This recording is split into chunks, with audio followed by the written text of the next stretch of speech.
the salon and your hair is all beautiful and they've done this blow dry on you and you think to yourself, I'm just going to do the same thing next time I wash my hair, and you try it and it doesn't look like that. So Phillipe is here to show us how we can get that salon blowout look at home, right? Because there's something you guys are using in that salon or some trick you have that we are not replicating at home. And this is our model, Sarah. Sarah, if you could take your head off your shoulders and put it in front of you, I'm sure you'd be able to do a beautiful blow dry on yourself. That's the thing. You know, it helps if someone else is doing so, it I mean, for look, you. these are Sarah's arms, a little hairier than Sarah's arms, right? But, so what I want to demonstrate is, number one, with blow drying, always work on dry hair. Make sure you shake all the moisture out. Never do it soaking wet. Unless your hair is really curly and you're trying to straighten it, always make sure the hair is quite dry. 95% dry, okay?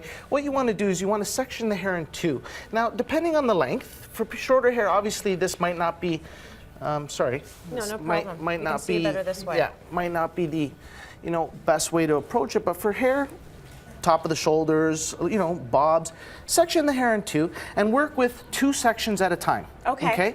I don't expect people to do more than that because it could be a little too difficult. Now, there's all kinds of brushes. You have like a billion over there. Right. Are you going to be rolling them all in her hair and keeping them there? Like, is it good to have more than one brush? Well, see, I don't expect people to do that, but it does make it a little bit. Yes, it's like a set, right? Yeah. And there's also rollers, which are another great tool to use. Yeah. Okay, putting these in the hair, are fantastic. They're easy, they're quick, and they're quite inexpensive. Okay. Okay, so. And it's going to hold it so that it has that bounce when you're done. Look, even without, if we just take a big section, I'll turn it around.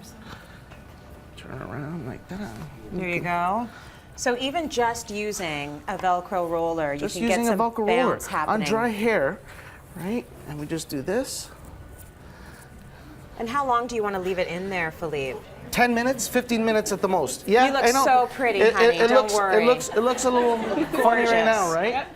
So, and then what you do is you just add a bit of spray, touch of spray, just a touch of spray. Yeah. And then I'm going to show how to blow dry the top. Now, with the bottom section, keep it low. Don't lift too high because you don't want volume here. You want volume at the crown. Right. Okay, that totally makes sense. So the top. I'm going to move you back this way. This chair keeps spinning. And I'm going to hold on to her so that she doesn't go flying. All right? Get some slack. So her hair is 95% dry. And what you want to do, especially in the front areas, you want to over-direct forward. Yeah. Just like this.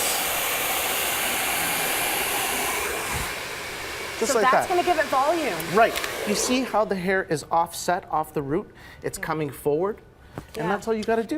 So you come forward. I know I make it look easy, but if you put the blow dryer down and take the section and roll the hair in the brush in the section, and then put the blow dryer down and take another section. If you want to just hold this for me. Yeah, I'll do that. So I suggest you also have maybe some snacks and a glass of wine because you're going to have to take some breaks.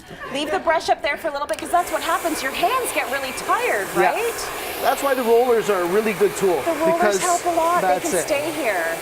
See, and that will stay, right? Right. And you can put a little bit of hairspray. This is like an amazing circus balancing act, Sarah. Look at you. This could be a show. Now, so I don't expect people to have, but what you do is once you're done with that section, you take it out. And how long do you kind of want to leave that in there for, the brush? If you do it with the brush, 3 to 4 minutes. Okay. You can do less too, but you can see already I got a little bit of lift. But what you do is you let it fall the opposite side. Okay, so you don't want that to just flop out because let it fall the opposite side. So the root is bending that way. Okay. This whole thing is about trying to get lift, so that makes a lot of sense. Let me see if I take these out, if I get a little bit of.